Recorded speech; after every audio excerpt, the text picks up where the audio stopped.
கொஞ்ச நேரம் ஒதுக்கி கூந்தல் ஒதுக்கி குறிப்பு எழுதுங்கள் எந்தன் தோளில்.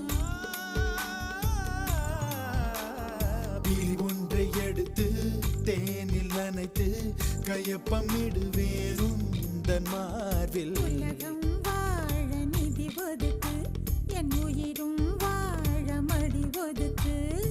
அரசன்